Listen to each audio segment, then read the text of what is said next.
Primeiras damas, essa é a regra do jogo. Então, Ruth, quando alguém fala assim, mas o pastorado feminino está na Bíblia, como é que é? Vamos lá. Então, também sou nordestina, pastor, eu sou do Maranhão. Prazer conhecer você. Então, pastor, eu pensei que em 2023, quando eu participei do primeiro debate sobre esse assunto, que meus debates acenderiam uma luz no coração das mulheres e que elas fossem analisar se verdadeiramente estão cumprindo seu chamado. Porque assim como tem mulheres que o pastor defende, que não estão pastoreando porque estão impedindo elas de exercer um chamado, eu sei que tem mulheres que estão exercendo um chamado, que não foram chamado autodeclarado, que não foi Deus quem a chamou para exercer. Sim. Então, eu esperava isso. Mas o que aconteceu? Aconteceu que muitas mulheres começaram a me cancelar, começaram a se opor. E isso só reforçou em meu coração mais ainda que o pastorado feminino não é bíblico, até porque o Deus não chama mulheres nem entre Gênesis e Apocalipse, se bem que o pastor disse que nós não podemos usar o Antigo Testamento para debater esse assunto, mas ele cita o Antigo Testamento várias vezes no livro. Sim, não para respaldar. Mas para questionar a questão da mulher virtuosa ali, que o senhor utiliza também, né? Isso. Mas assim, eu continuo nessa mesma defesa, porque eu vejo 3 áreas em que as pessoas costumam usar para defender o pastorado feminino. A primeira, limitar os textos a poucas e desconexas passagens que, ao ver delas, defende o pastorado feminino. Ignorar as passagens claras que não apoiam que a mulher esteja à frente de uma liderança. E, em terceiro lugar, afirmar que a falta de evidência clara no Novo Testamento, ou o chamado de Deus, porque contra isso ninguém pode falar, pastor César. Alguém diz, Deus me chamou, Deus falou comigo. Quem é que vai questionar isso, né? Então são essas as 3 bases que são usadas, 3 formas que são usadas hoje para defender o pastorado feminino. Ok, pastor Anderson, quando alguém pergunta, pastorado feminino, dá para defender? E aí? Bom, primeiramente eu gostaria de dizer que eu não estou aqui para ganhar debates, o debate, não é? O meu objetivo é esclarecer a palavra de Deus e que possa gerar reflexão em todos. Não é? A missionária, como eu já falei, a gente conversou antes, eu a admiro e acompanho a missionária em vários debates, já tenho assistido e estou feliz por estar aqui, mas dando a minha resposta à sua pergunta, pastor César, eu me posiciono favorável ao Ministério Pastoral Feminino porque a Bíblia ela não normatiza uma proibição. Em nenhum momento a Bíblia normatiza. Os textos que existem de proibição, eu considero-os frágeis, e digo isso com humildade e respeito a quem pensa diferente, mas acredito também que a Bíblia ela normatiza uma permissão para a mulher exercer o ministério da palavra, o ministério pastoral, se for o caso, até porque o ministério pastoral, nos nossos dias, não é o mesmo, a denominação não é a mesma do ministério pastoral no tempo da igreja primitiva. No tempo da igreja primitiva não existia cargo de pastor, existia dom ministerial de pastor e o cargo era diácono ou presbítero, o bispo era o líder do presbitério. Então essa terminologia ela é do nosso tempo, não é? No caso, o ministério pastoral feminino ele acaba se tornando uma questão de cargos e títulos. E, na verdade, eu creio que existem muitas mulheres que já exercem esse ministério da palavra, como a missionária Ruth, ela exerce, não é, muito bem aquilo que Deus colocou na mão dela. Então, por esses motivos, eu sou favorável e ainda mais quando os escritos anteriores, eles trazem uma ocultação de alguns fatores que eu não considero intencional, mas acredito que de forma inevitável se tornou um peso para a Igreja de Cristo. E assim como um dia a Bíblia foi proibida, eu acredito que se trata do Ministério Pastoral Feminino, que esse assunto ele foi ocultado de nós em alguns aspectos que eu falo no meu livro e creio que a gente vai abordar aqui sim. Tá certo. Vamos lá, missionária. Então, pastor, eu vejo que o pastorado feminino e a defesa, a briga, ela é fruto do pós-modernismo que inverteu os valores e trouxe isso também, essa pauta para dentro da igreja. Com o avanço do feminismo, inclusive a segunda prefaciadora do seu livro, ela disse que não podemos comparar o pastorado feminino a como dizer que ele é fruto do feminismo, mas eu creio que seja. Antes de entrar nessa questão aqui do debate e do porquê eu defendo que também seja fruto do feminismo, eu gostaria de trazer aqui para a mesa uma situação. Uma mulher, segundo o coração de Deus, ela deve mostrar frutos. Ela não deve se tornar inimiga da outra por divergências teológicas. Nós vemos hoje, nesse tempo, poucas mulheres intelectuais no nosso meio, estudiosas da Bíblia, estudiosas da teologia. Eu queria aqui trazer um exemplo, que é o exemplo do pastor César, por exemplo, que é um pós-tribulacionista, e ele prega igrejas pré. Concorda, pastor? Por quê? Porque a pessoa que ele não está acima, pessoa que ele não pode suplantar, sublimar aquilo que ele defende, uma divergência teológica. Isso não constitui ele inimigo meu, nem do pastor, que eu creio que também seja pré-tribulacionista. Então, assim, defesas teológicas, divergências teológicas, elas existem desde o começo da igreja, desde a igreja primitiva, mas isso não deveria ser trazido para um âmbito assim, meio que como de ringue. O pastor, ele defende aqui no livro dele o igualitarismo condicional, não é isso, pastor? Isso, na verdade, eu defendo essa terminologia que eu criei, tive a ousadia de criar. Sim. Então, é uma terceira viés. Ele não é complementarista, não é igualitarista. Ele é igualitarista condicional. Então, esse igualitarismo condicional que o senhor defende, eu defendo e chamo de exceção. É um caso, é como se fossem casos isolados. Eu acredito nisso. Inclusive, eu participei de um debate ao lado de uma pessoa que disse que não, que Deus não pode abrir exceções. Ele é Deus, ele é soberano, ele abre quantas exceções ele quiser, mas hoje o que a gente vê é as pessoas fazendo da exceção a regra. Nós temos na nossa igreja uma missionária na África. Essa missionária, ela celebra ordenanças, ela batiza, ela serve Santa Sé, ela faz casamento, tudo isso, ela está subordinada à autoridade pastoral. Ela é uma exceção. Naquele lugar não tem nenhum homem qualificado para isso. Mas as mulheres dizem, por causa dos homens não se levantar para fazer, a gente faz. Não, tem muito homem preparado hoje. Inclusive, não é porque é homem que tem que ser pastor. Pastor, ele tem que ser um homem com chamado, ele tem que ser um homem cristão, tem que ser um homem qualificado, não é porque é homem que tem que ser pastor também. Então, assim, hoje eu creio que nós estamos, pastor César, caminhando para a aceitação do pastorado feminino em todos os ministérios. Por quê? Porque onde tem mulheres reclamando de desigualdade, onde tem mulheres chorando dizendo que são vítimas, a lei sendo alteradas para que essas mulheres sejam beneficiadas. Um exemplo disso é a lei em favor do aborto em qualquer tempo de gestação e também a lei do assédio e do estupro. Nós moramos em Anápolis em 2019 e assim que a gente chegou na denominação a qual meu esposo foi trabalhar, tinha acontecido o assassinato de um pastor dentro de um presídio por causa de uma mulher que queria ter um caso extraconjugal com aquele pastor, ele não aceitou e naquela cidade existe uma lei chamada Lei do Minuto Seguinte. Ela foi lá, acusou ele de assédio, acusou ele, na verdade, de abuso, ele foi preso e dentro da cadeia ele foi morto. Então, assim, as pessoas querem dar vez e voz à palavra da mulher de qualquer maneira. E isso, sim, também é fruto do feminismo. Ok, pastor Anderson. Bom, eu acredito que antes da gente desenvolver qualquer debate, a gente precisa entender por que a mulher ela é proibida ou deve ser proibida. Os textos que nós temos são textos clássicos, né? 1 Coríntios 14 e 1 Timóteo capítulo 2, que fala um do silêncio e o outro fala do silêncio e a não permissão da mulher ensinar, por parte de Paulo.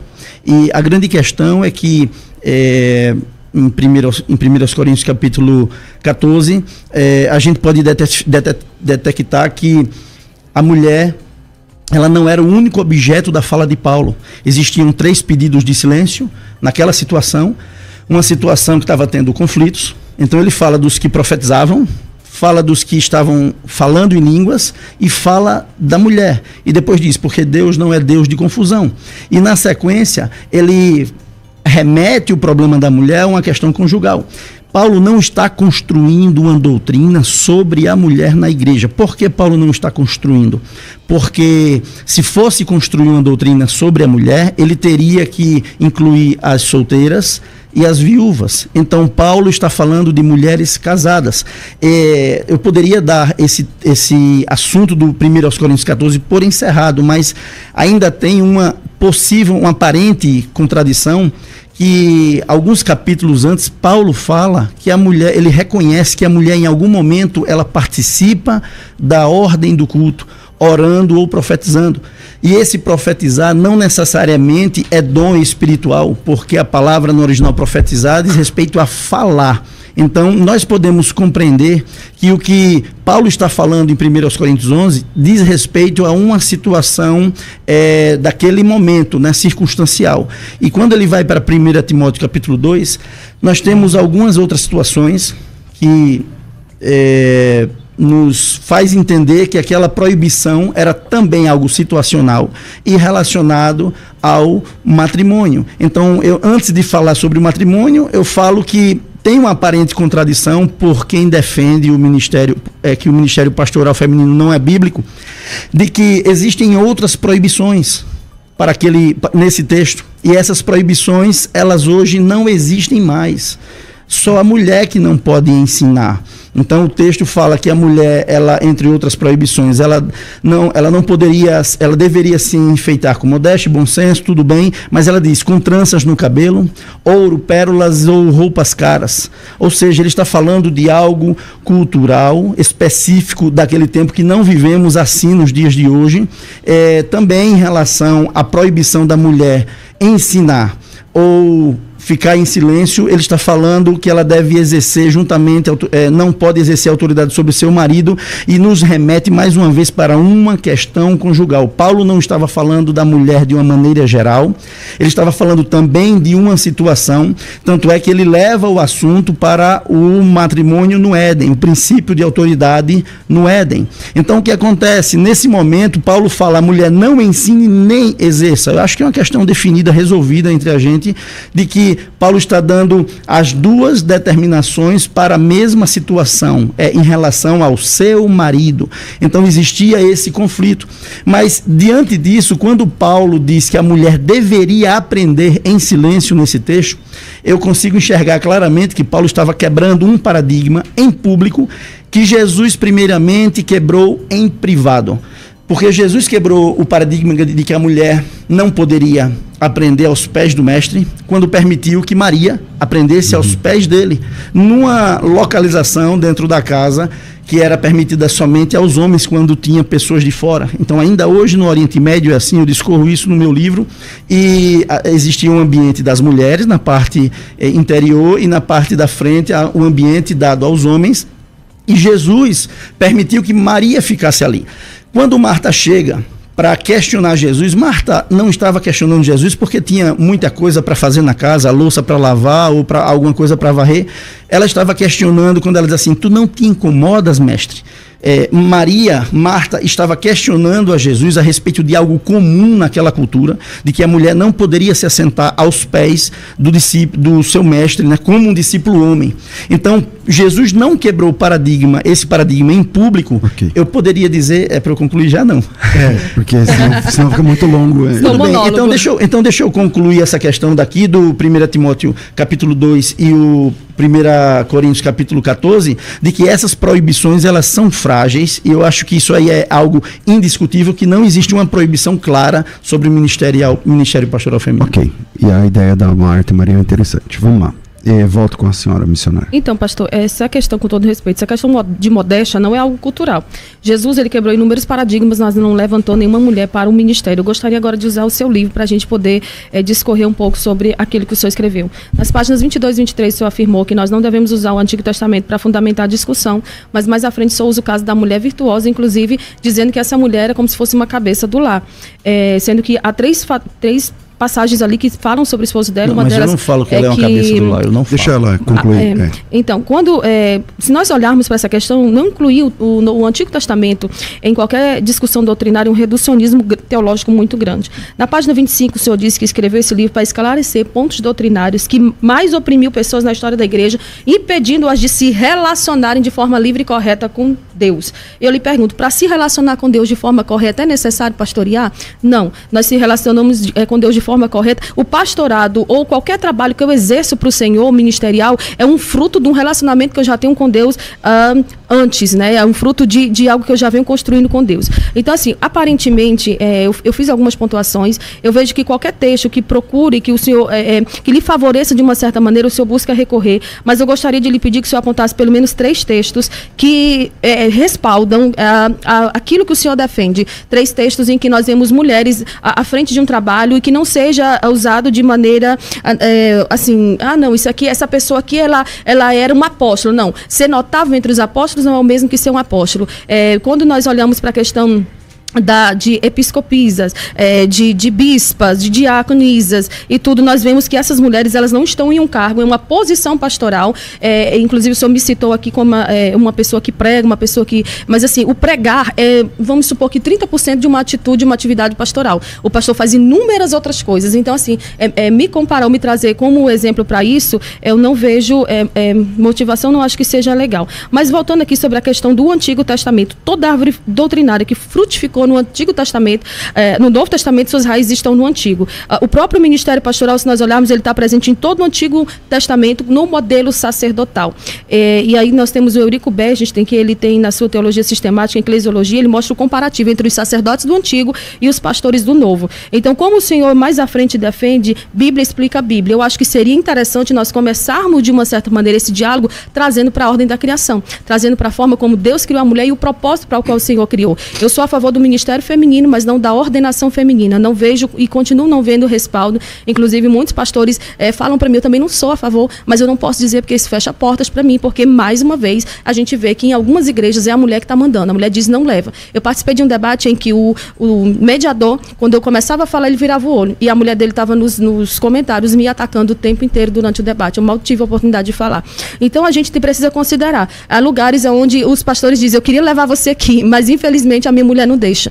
Então, assim, quem é que está mandando na igreja? Quem é que tem a última palavra? É sobre quem Deus colocou essa autoridade. A mulher, ela manda na sua casa, ela governa a sua casa, ela governa a sua família. Porque, como eu falei no primeiro debate, Deus não me chamou para mandar, para governar a minha casa, como é que eu quero governar a casa de inúmeras pessoas. Ok. Esse debate não foi aqui não, né, Ruth? Não. Vamos lá. Volto aqui com o pastor Anderson. A senhora fez uma citação do meu livro. Primeiramente, assim, eu acho que colocar o livro na mesa como algo questionável, talvez a gente acabasse desvirtuando do tema. A senhora usou uma citação do meu livro que pareceu que eu disse alguma coisa. Olha só, uma pessoa que tem, de acordo com uma situação de proibição, uma injustiça praticada, ela pode ter problemas por causa dessa opressão de se relacionar com Deus. Agora, não é... As pessoas que se relacionam com Deus não dependem da situação do Ministério Pastoral Feminino. É diferente. Tá? Então, inverter a situação do que eu disse, isso não é legal. Em relação ao Antigo Testamento. O Antigo Testamento, a senhora falou que nós devemos usar o Antigo Testamento para respaldar tudo e tal, mas tem algumas coisas do Antigo Testamento que a gente não usa porque se encerrou, porque finalizou. Então, definitivamente, quando eu falo que o Antigo Testamento ele não deve ser usado para respaldar alguma coisa relacionada ao Ministério Pastoral Feminino na Igreja de Cristo, é porque, como fala Hebreus 11, nos 2 últimos capítulos, nos versículos, diz que os antigos, eles não alcançaram a promessa, eles acenaram para a promessa. Então, como que eles poderiam normatizar algo que é particular da igreja, que nem Jesus instituiu, nem Jesus institucionalizou? Em relação a dar uma prova, no que diz respeito a me prove um versículo assim, assim, assim, a gente sabe que não tem nenhum versículo que prove a proibição e também não tem nenhum versículo que prove no sentido claro, assim, a mulher vai ser pastora, ela está pastoreando ali, mas eu trago aqui a evidência de que mulheres, sim, elas podem ser pastoras por causa do texto original, no que diz respeito a 1 Timóteo capítulo 5, eu não vou falar disso agora diretamente, mas nós não podemos considerar que a mulher não pode ser pastora por causa de tradição e cultura, por causa do Antigo Testamento, porque no Antigo Testamento foi assim, agora não vai ser desse jeito, vai ser diferente. O próprio Jesus repreendeu os discípulos dizendo, vocês sempre dão um jeito, discípulos não, os mestres da lei, vocês sempre dão um jeito de manter as tradições de seus pais, ou seja, o objetivo é abrir a mente para refletir sobre por quais motivos aqueles que criaram as doutrinas de proibição, por quais motivos eles criaram essas doutrinas.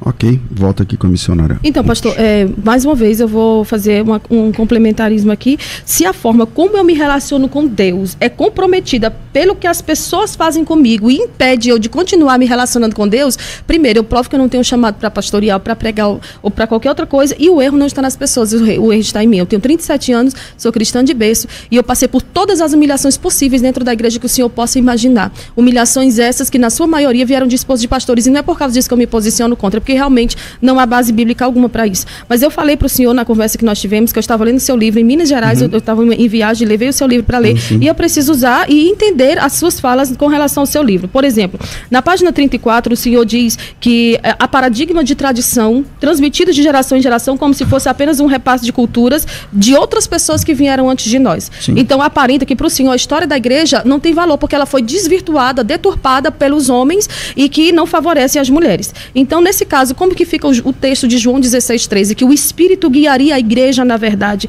Porque se aparenta que o Espírito não está fazendo o seu serviço completo. Porque como é que ele está guiando a igreja na verdade, sendo que essa igreja está sendo prejudicada por mão de homens? O seu livro afirma e aparenta que tudo aquilo que desfavorece o seu argumento, ele deve ser anulado, né? Isso aí é bastante perigoso. Eu poderia ler aqui o primeiro parágrafo da página 35, mas nós não temos tempo para isso. Não, mas é que assim, o tema não é o livro, né?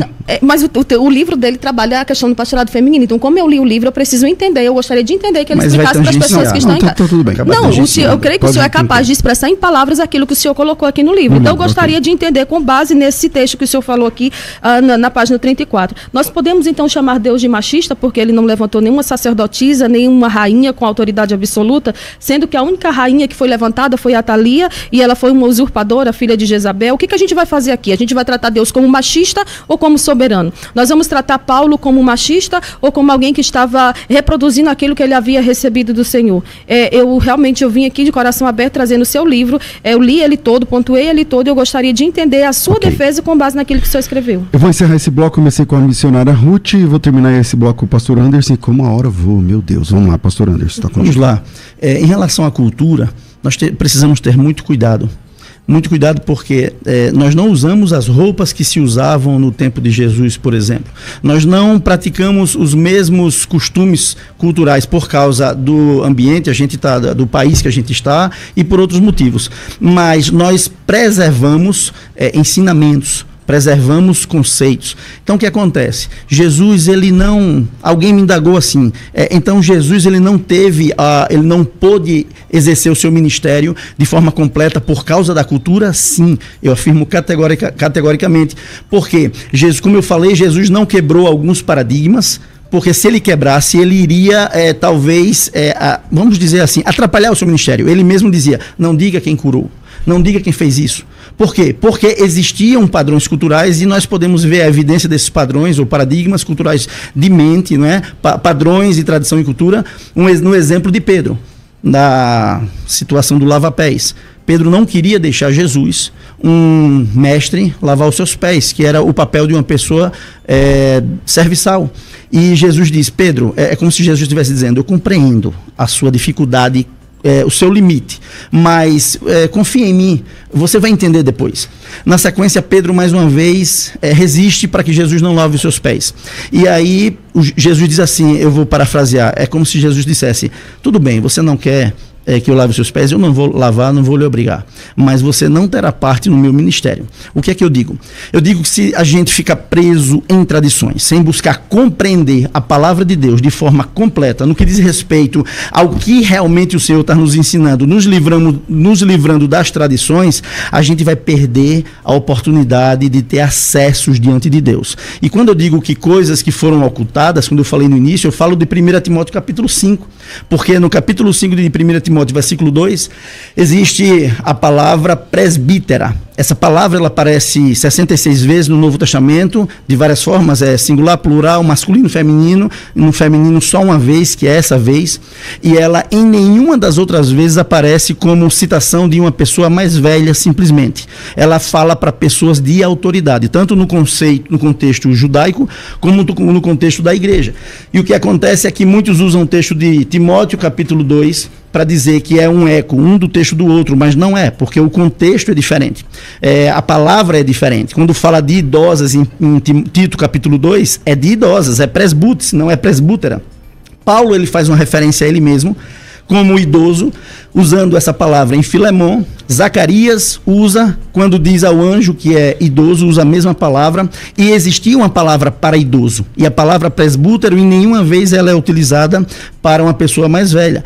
E o que acontece é que o contexto de 1 Timóteo capítulo 5, quando se inicia no final do capítulo 4, quando Paulo diz a Timóteo, ninguém despreze a tua juventude, ele está falando por causa da autoridade de Timóteo, que era um presbítero jovem, um pastor jovem. E na sequência ele discorre palavras para lideranças. Ele fala das viúvas escritas que tinham os pré-requisitos de santidade e de testemunho para que elas participassem, e na sequência ele fala sobre presbíteros que exercem liderança na igreja, presidem bem, ele fala sobre as denúncias contra os presbíteros, contra os pastores, ele fala dos pecados dos presbíteros, ele fala da questão das finanças da liderança, quando diz em relação às viúvas, e ele fala sobre a ordenação. Quando ele diz assim, não impõe as mãos precipitadamente sobre alguém, ele fala tanto os pecados como as boas obras podem se manifestar com o passar do tempo. Então, definitivamente, existe algo sobre o ministério feminino que está incultado por causa das interpretações que influenciaram as traduções. Porque essa palavra ela nunca apareceu assim como ela tem realmente aparecido para o homem. Tá. O senhor citou Zacarias e um anjo que é chamado de... O senhor disse que um anjo que já tinha... O pai de João Batista, quando ele recebe a visita do anjo, ele diz, eu sou um homem idoso para ter filho. Então ele usa essa palavra. É verdade. Cronometrei. Missionária Ruth, está contigo. Só pontuando um pouquinho o que o pastor falou sobre a questão cultural da Bíblia. A Bíblia tem a sua visão, a gente precisa olhar também com um olhar cultural, mas nós não podemos esquecer que a Bíblia é eterna e ela está acima da cultura. No contexto de 1 Timóteo capítulo 5, versículo 2 que o senhor usou, ali o que Paulo está dizendo a Timóteo é para tratar as mulheres, né, idosas como mães em respeito. Se essa tradução que o senhor está questionando, alegando e trazendo aqui é verídica, eu gostaria de saber que tradução traz o texto dessa maneira que o senhor colocou. Porque assim, quando nós olhamos para a igreja primitiva, até para servir as mesas das viúvas eram homens cristãos e qualificados. Como o senhor falou que não tem texto, eu lhe pergunto, como fazer teologia sem texto? Respondendo à pergunta do pastor César, pastorado é cargo de serviço, mas também é uma função de autoridade. A função do pastor nas cartas pastorais são funções de autoridade. Você pode pegar sua Bíblia e ler. Em 1 Timóteo capítulo 4, versículo 13, ensinar e exortar é uma função também de autoridade, que no caso eu ensino, eu prego nas igrejas, mas eu não exerço todas as outras qualificações que estão aqui, que são pastorais. O pastor deve governar a igreja, 1 Timóteo 3 e 5, ensinar, 1 Timóteo 4 e 13, eu confesso e reconheço que faço isso, exortar, repreender, disciplinar, consagrar obreiros, ser exemplo dos fiéis, organizar a igreja, combater falsas doutrinas, e o peso da palavra pastoral, ele está muito acima da palavra de, por exemplo, um pregador. Por exemplo, se você vai numa igreja que ela ela é adepta de usos e costumes, você chega lá dizendo que isso é algo desnecessário, que isso é algo arcaico, que isso é algo cultural, que isso não é... Aí o que acontece? O pastor no próximo culto ele vai fazer o quê? Ele vai pregar, ele vai trazer uma palavra com base naquilo que foi falado, desconstruindo a sua fala. Quem é que o povo vai ouvir? A igreja, o pregador que passou por ali ou o pastor? Se alguém chega numa igreja e diz, dízimo não é para os nossos dias, o que o pastor vai fazer? Ele vai respaldar a atualidade dos... Enfim, então a palavra pastoral numa igreja, e eu acredito que eu tenha respondido a pergunta do pastor César, ela está muito acima de alguém que vai ali apenas como um enviado, como alguém que vai pregar a palavra de Deus. Ontem eu preguei numa igreja em Santa Catarina, e a esposa do pastor teve a pachorra de questionar e de fazer uma confusão no grupo por causa de um panetone que o pastor decidiu dar um obreiro. Então, se é que vamos normalizar isso e trazer e estabelecer isso, que as mulheres se preparem, assim como os homens são preparados, embora eu continue sem ver um texto que respalde o pastorado feminino. Vamos lá, 0 de novo cronômetro, pastor Anderson, está contigo. O texto que usa-se para proibir a mulher porque ela não pode exercer autoridade, né? Como é o caso quando se diz que a mulher pode pregar, mas ela não pode exercer autoridade. A gente já falou aqui que o texto é relacionado a mulheres e seus maridos, mas fala também que ela não deve ensinar. Então, se você diz que o texto proíbe a mulher de exercer um ministério pastoral, mas que permite que a mulher ensine, então o texto, a sua posição não está coerente a esse texto de 1 Timóteo capítulo 2. Não é? Então, para que seja completo, a mulher não poderia nem exercer o ministério, também nem ensinar. Mas vamos lá, respondendo a pergunta do pastor César, tem sim, pastor, tem evidências, e como eu falei, a cultura é uma situação que precisamos observar, porque reproduzir cultura talvez não seja inteligente. Né? Nós precisamos reproduzir conteúdo, conhecimento, informação e ensino. Em relação às provas que eu falo, diz respeito às viúvas escritas. A gente acaba tendo que entrar em 1 Timóteo capítulo 5, quando ele fala das presbíteras, ele continua no texto falando das viúvas. Então ele fala das viúvas necessitadas para entrar em assuntos relacionados à liderança, em relação às finanças da igreja e outras coisas, para distinguir as viúvas entre si, ou seja, essa distinção ela é reconhecida por Tertuliano. Champlin traz isso. Tertuliano fala de uma lista de 2 tipos de viúvas, né? Na sequência eu digo que o comentário Bacon, ele também traz a confirmação desses 2 grupos de viúvas, e ele diz assim, que é como se fosse assim, da igreja para com as viúvas é o primeiro grupo, e das viúvas para com a igreja, as viúvas que são sustentadas, e depois as viúvas que exercem, que servem na igreja. Existem algumas provas arqueológicas mais precisas que William Barclay traz, que é normas posteriores das constituições apostólicas do século III, que ele faz a distinção exata dos 2 tipos de viúvas. E a Traditio Apostólica, que é um documento da igreja primitiva, e eu gostaria de ler um pequeno trecho desse documento, que diz exatamente isso que eu estou falando, 179. Está dentro do meu tempo. Está dentro do seu tempo. Está dentro do meu tempo. Pronto. O documento diz assim, isso é documento da igreja, é prova arqueológica, cabal. Deixe a posição do bispo ser próxima ao lugar que é chamado de átrio. Da mesma forma, seja no mesmo lugar o lugar das viúvas, que dizem ter precedência em se sentar. O lugar dos presbíteros e diáconos é abaixo do batistério. As diaconisas permanecem, no entanto, perto da porta principal da igreja, e tem os artefatos que comprovam viúvas escritas que se sentavam na cadeira de viúva, como o presbítero romano que se sentava na cadeira de presbítero. Ok. Missionária, 3 minutos para a senhora. Então, esse texto que o senhor usa é o texto que o pessoal mais usa, porque não encontra um texto para respaldar o pastorado feminino, aí vão falar, mas ele está proibindo que ensine e exerça autoridade. Esse ensino é um ensino de autoridade pastoral, todo mundo usa isso. Com relação, na página 69, o senhor fala da proibição das mulheres... Como você entende essa proibição de que ela ensine? Ensino com autoridade pastoral. Porque ela não foi chamada para ser cabeça sobre o marido. Se o meu marido manda em casa e eu mando na igreja, um corpo com 2 cabeças é um monstro. Mas então, o texto está falando só com o marido, do marido, não está falando dele. Ok, ela está no seu tempo, vamos. Ok. A página 69 fala da proibição das mulheres de serem capacitadas na história. As freiras, elas viviam de estudar e de fazer caridade. As freiras já estudavam. As mulheres aprenderam com Jesus, aprenderam com Paulo. E o que dizer, então, de Ruth Doris Lemos, que ela foi por 50 anos uma das frentes do IBAD, foi uma das fundadoras. Esse discurso amaciador do ego de mulheres que se dizem prejudicadas em pleno século XXI é um discurso totalmente deturpado e distorcido. E se alguém se sente prejudicado por não ter um título, o evangelho não é sobre títulos, é prejuízo. Se você quer ganhar lá na frente, você tem que renunciar aqui. O evangelho é sobre renúncia. Renúncia, perdas, não é sobre honra e aplauso. Negue a si mesmo, tome a sua cruz e siga Cristo. Na página 82 do seu livro, o senhor trata do assunto de restrição de gênero e apresenta textos, mas nenhum desses textos autoriza a mulher a exercer o ofício do pastorado. Eu quero trazer aqui para a questão de Apocalipse, capítulo 2, versículo 20 e 21. Jezabel estava exercendo um ministério ali.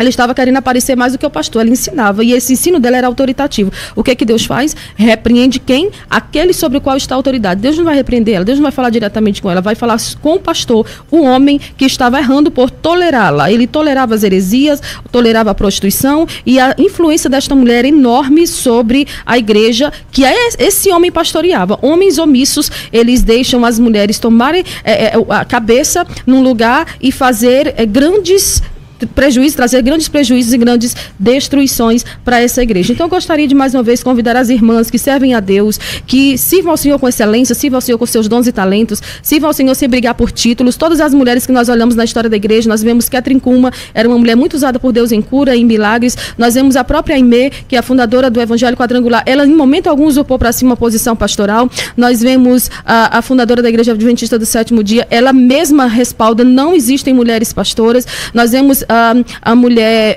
a Frida Wingren, né, que consagrada, ela é pastora depois de mais de 100 anos de morta.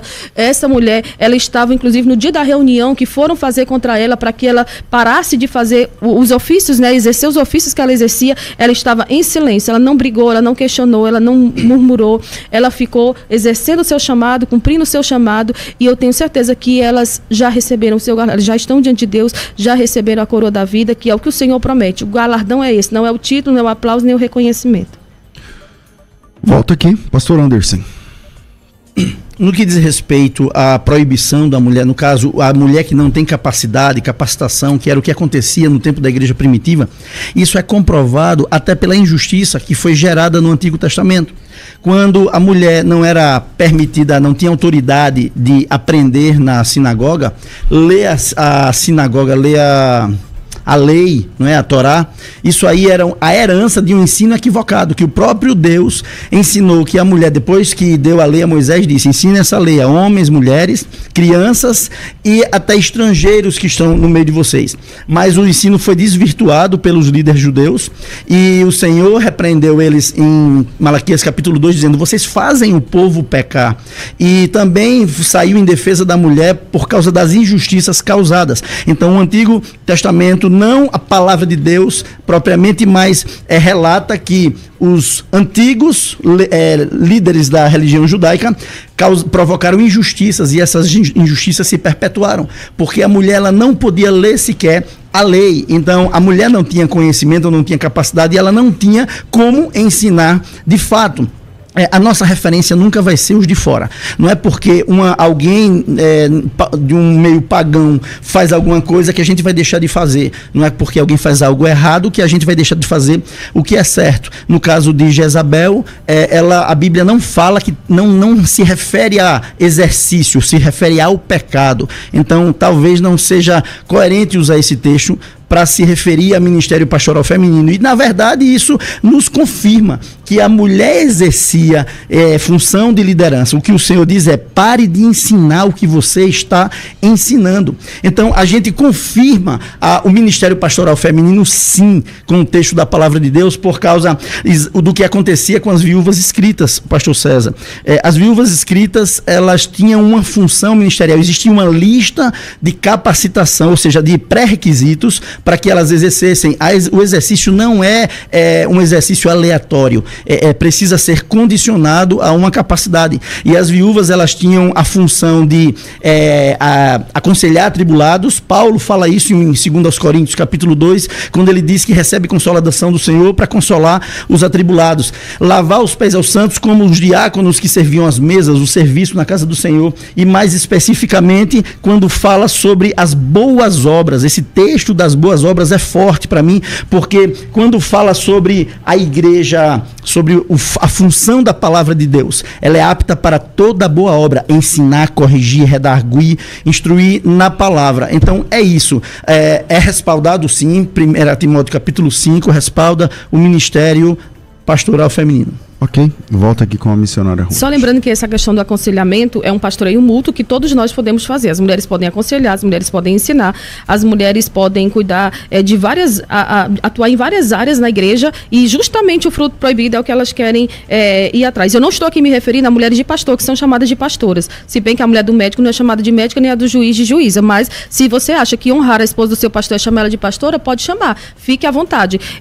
Mas as boas obras aqui, que ele traz, a questão do serviço. E outra, Jezabel ensinava sim, o ensino de Jezabel estava prejudicando. Eu vou usar um texto aqui, que é Atos capítulo 1, versículo 21, que eu sei que o Senhor não vai considerar, porque para o Senhor também o livro de Atos não é algo que a gente possa trazer para abordar acerca do pastorado.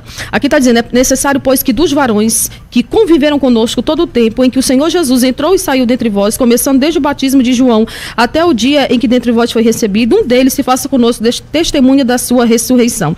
Aqui foi quando foram escolher o próximo discípulo, o discípulo que substituiria Judas. Então é necessário que dos varões, tem que ser homem, querido. Se você olhar todas as qualificações, tem que ser um homem cristão qualificado, irrepreensível, governar bem a sua família, ter domínio próprio, ele tem que ser homem do sexo masculino, que quando nós olhamos aqui para esse texto de Tito, capítulo 1, a partir do versículo 5, esse homem tem que ser homem, presbítero ou bispo do sexo masculino, irrepreensível, sem acusações graves contra o seu caráter, governar bem a sua família, ou seja, ter filhos fiéis e não desordeiros, ter domínio próprio, ser hospitaleiro, íntegro, apto para ensinar e defender a sã doutrina. Todos esses requisitos aqui é um homem de caráter irrepreensível, fiel à sua esposa e capacidade para ensinar e defender a fé.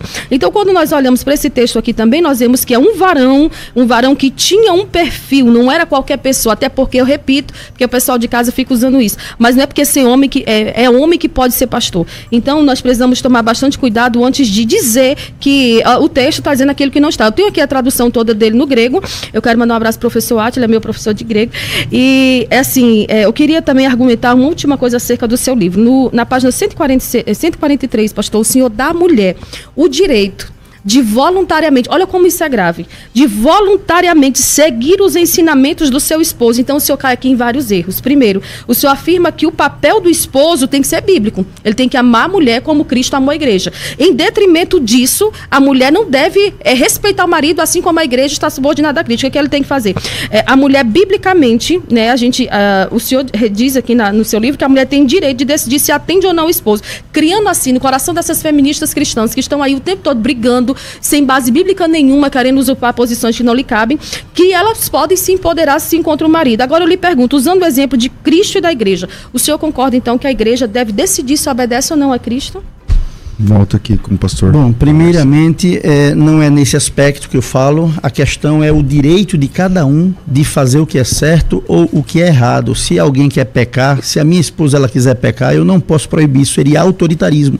Então eu digo que todos nós somos livres, inclusive as mulheres, de obedecerem ou não aos seus maridos, dentro do ensinamento ou não. Quando a irmã fala que talvez eu não considere o livro de Atos, eu acho que a irmã está sendo irônica e presumindo um pensamento meu. Isso não é legal para o debate, porque eu não afirmei isso, tá? Então, voltando a falar aqui em relação à confirmação do Ministério Pastoral Feminino, eu vou ler os versículos que falam das características que a mulher, a viúva inscrita, ela deve ter.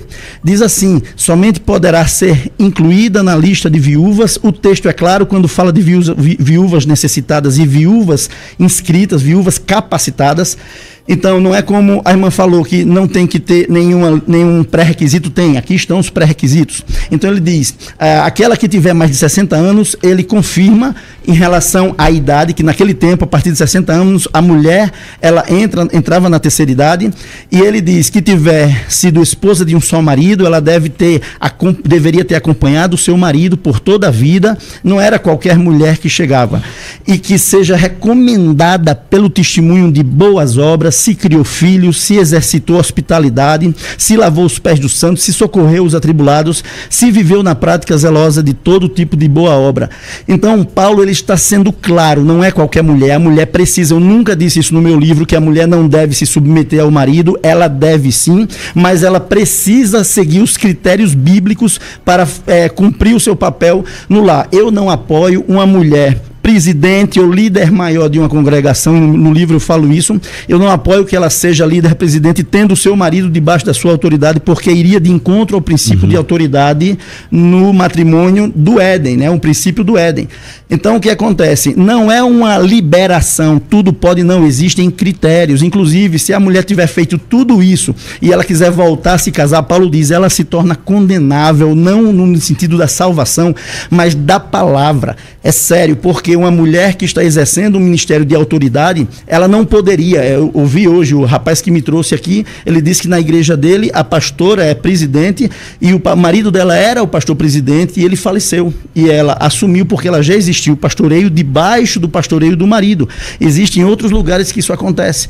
Então a mulher, ela não deve simplesmente exercer a liderança sobre seu marido de forma qualquer. Agora, o ministério pastoral, ele precisa ser definido os critérios, porque o que é pastorear nos nossos dias?